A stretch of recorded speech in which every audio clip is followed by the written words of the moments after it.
Oi gente, tudo bem? Aqui é a Fê e hoje eu vim conversar com vocês sobre A Queda dos Reinos. Eu não sei se esse é o primeiro livro da autora aqui no Brasil, mas é um livro que já foi lançado há um tempinho atrás, só que eu só consegui ler esse ano. Na verdade ele estava, acho que na minha meta de leitura desde o ano passado, só que só esse ano eu consegui comprar. Mas enfim, sobre o que se fala A Queda dos Reinos. Esse livro vai contar a história de alguns personagens, não é só de um personagem em si.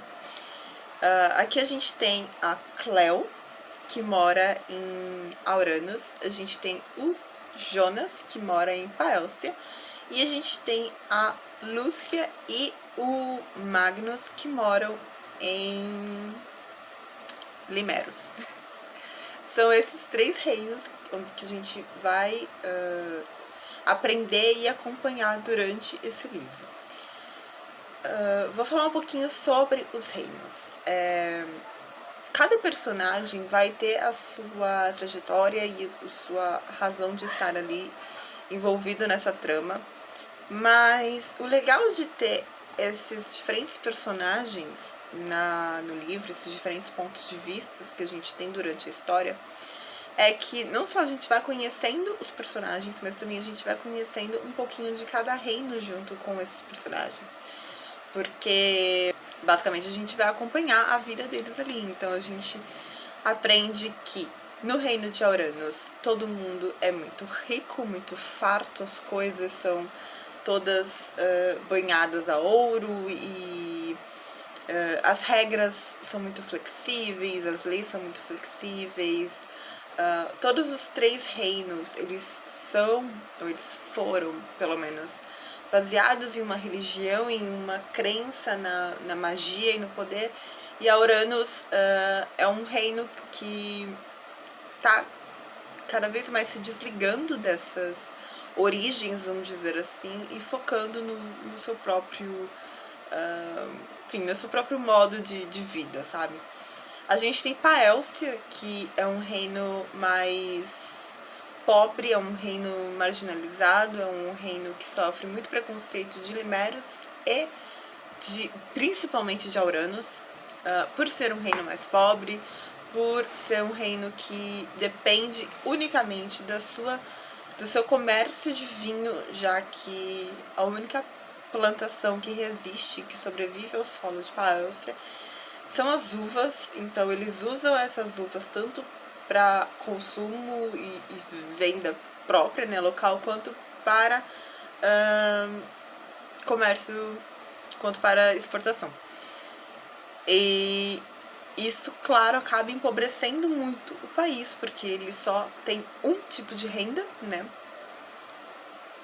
E justamente por isso as pessoas sofrem muito mais, né, do que nos outros reinos. A população de Paelcia, ela sofre muito mais do que nos outros reinos.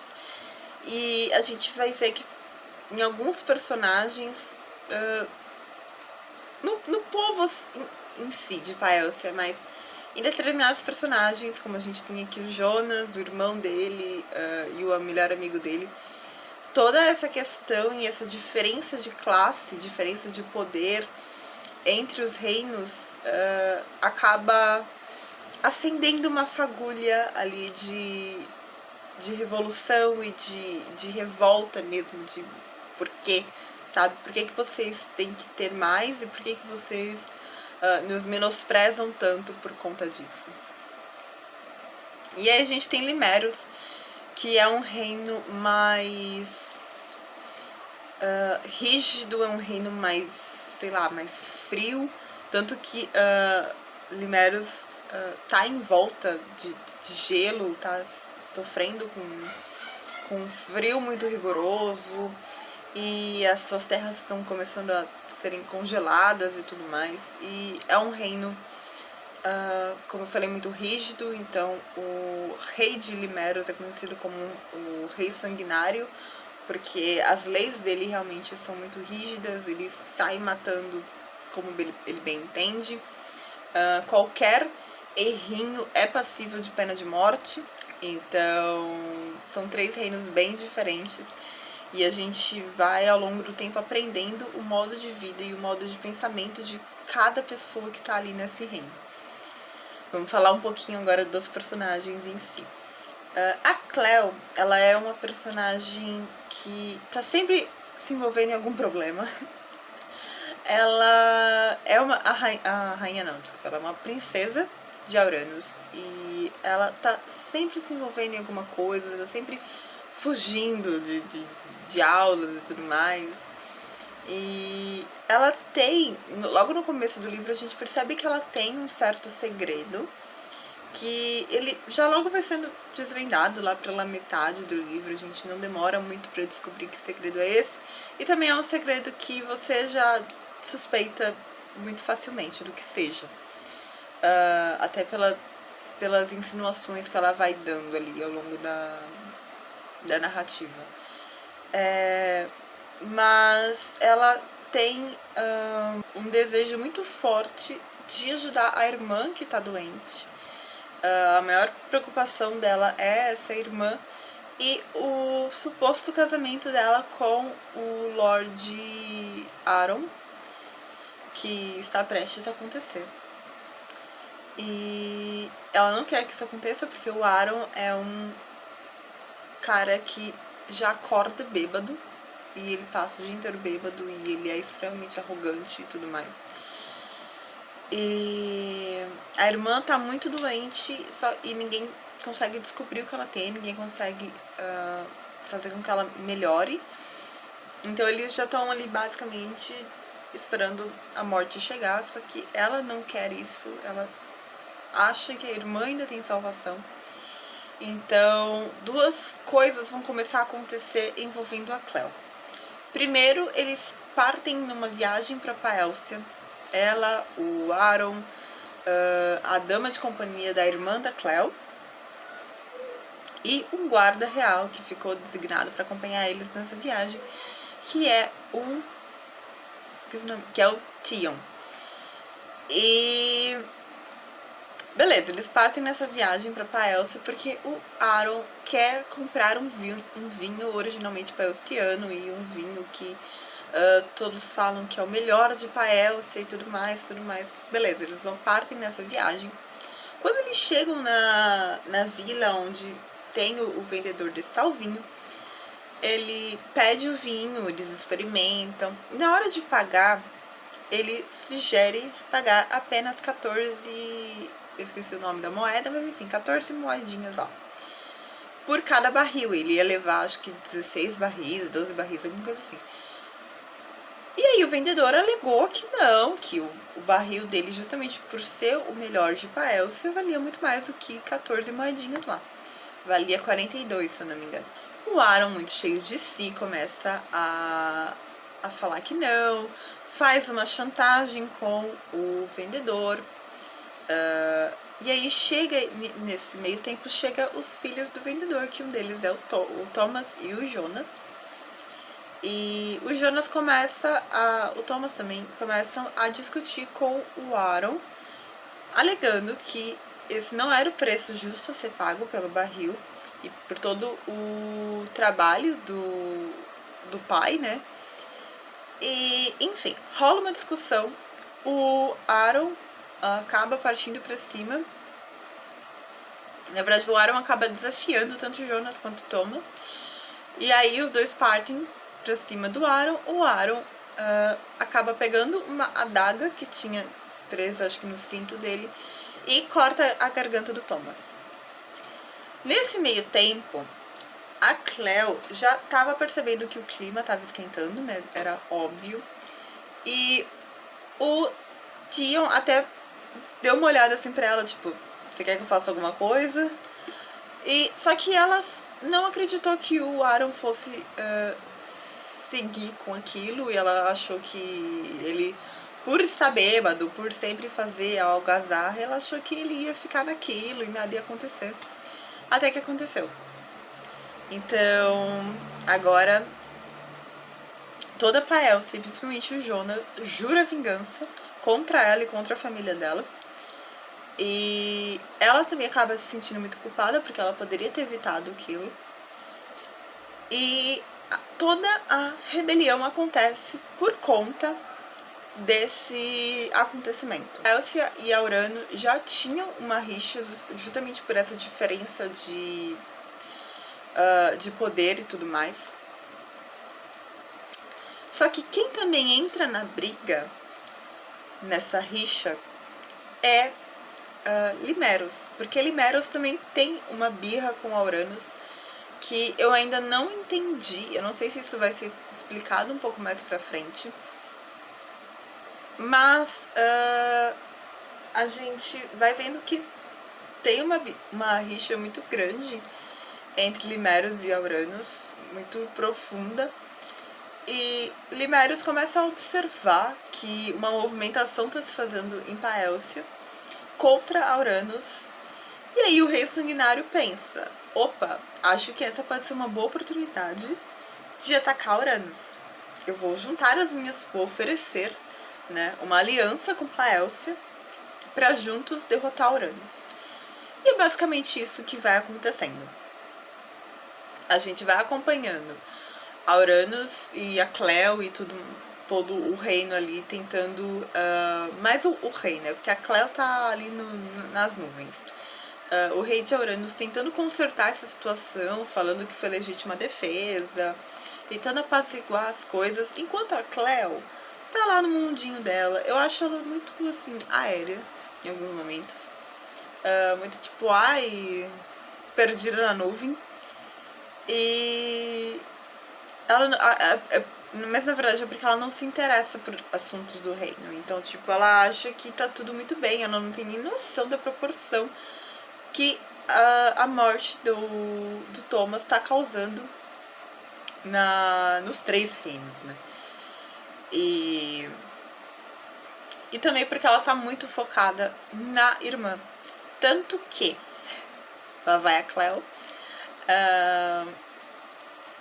Pra tentar salvar a irmã, ela descobre que existe uma vigilante exilada em Paelcia que contém sementes de uva mágicas que contém o poder da magia da terra, onde pode salvar a irmã dela, basicamente isso. Então, mesmo depois de tudo, mesmo dela estando proibida de aparecer em Paelcia por tudo que ela causou ou ajudou a causar, ela decide ir a Paelcia pra ir atrás dessa vigilante e conseguir as sementes mágicas pra irmã dela. Já vou explicar toda essa parte dos vigilantes, de magia e tudo mais. Vamos pra Paelcia, então. Em Paelcia, a gente vai ver o Jonas completamente revoltado com a morte do irmão dele, querendo vingança. Ele até pensa em invadir Uranus, assim, sozinho e matar o rei, a princesa e tudo mais. Só que aí, esse tal amigo dele, que eu esqueci o nome agora, se não me engano é Brian, alguma coisa assim,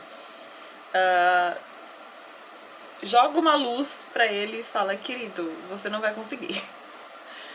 E aí, ele pensa: realmente, isso não vai dar certo. O que o meu irmão gostaria de ver, e que era uma coisa que ele sempre falava pro Jonas, era que ele adoraria ver Paelcia prosperando e ver o povo acordando para toda aquela situação que eles estavam vivendo e lutando pelos próprios direitos. E é isso que o Jonas vai tentar fazer. Ele vai tentar realizar o desejo do irmão dele. E aí ele decide se aproximar do chefe de Paelcia para tentar realmente propor exatamente isso, propor uma revolução no país e ir contra Uranus e todos os direitos roubados deles. Até porque depois a gente vai descobrindo que toda essa pobreza de Paelcia são por 2 motivos. Primeiro, um motivo da magia, que eu vou explicar daqui a pouco, e o segundo motivo é que foi feito um acordo entre Paelcia e Uranus de que Paelcia ia cuidar dos vinhos e ia cuidar dessa exportação e comércio de vinhos, enquanto a Uranus ia cuidar do comércio e exportação dos outros alimentos, verduras, legumes, enfim, frutas. E com isso, a Uranus foi prosperando cada vez mais, porque a diversidade de coisas que eles tinham para vender e para o comércio interno era muito maior do que Paelcia, e Paelcia foi empobrecendo cada vez mais. E o solo também foi ficando prejudicado. E em Auran, em Limeros, a gente vai acompanhar então o Magnus e a Lúcia. O Magnus, ele é um garoto muito...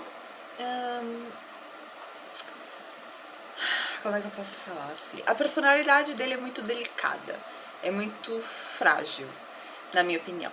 Porque ele sempre foi visto com maus olhos pelo pai, e o pai sempre foi, como eu falei, era o chamado rei sanguinário, então ele trata os filhos de uma forma extremamente fria.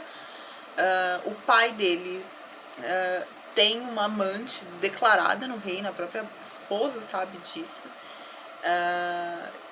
E a amante é uma das confidentes do rei ali, então é quase uma conselheira do rei. Quase, quem assistiu Game of Thrones, quase como uma Melisandre da vida, sabe? Ela me lembrou muito a Melisandre. E, enfim, então, assim, a família é completamente desestruturada. O pai é completamente rígido com os filhos, e isso foi deixando o Magnus muito frio, mas ao mesmo tempo muito carente de atenção. E a única pessoa com que ele se dava bem, com que ele sentia essa cumplicidade, o amor e tudo mais, era com a irmã, a Lúcia, que tem lá os seus probleminhas também, mas o Magnus também esconde um segredinho da irmã. E isso faz com que ele sofra muito também. Então, o tempo todo a gente vê o psicológico dele sendo abalado e destruído de alguma forma. Então, por isso que eu falo que o Magnus ele é um personagem complicado, que nos primeiros capítulos me ganhou muito, porque eu achei ele um personagem muito interessante, mas a partir acredito da metade, quase pro final do livro, ele vai mudando, e aí eu entendi por que as pessoas não gostam dele. Mas eu acho que... eu não sei, eu tenho esperança de que as coisas melhorem nos próximos livros. Pelo menos até o final do livro eu tenho esperança. E aí a gente vai ter a Lúcia. A Lúcia, ela é uma menina extremamente doce, mas também extremamente forte. Ela também tem esse emocional mais fragilizado por conta do pai, que ela tem medo, por conta da mãe, que nunca deu um amor pra ela também. E aí a gente vai entender por quê depois. Na verdade a gente já sabe desde o início. E também a gente vai descobrir que a Lúcia, ela na verdade tem poderes. E isso não é spoiler, porque já tá aqui na sinopse do livro.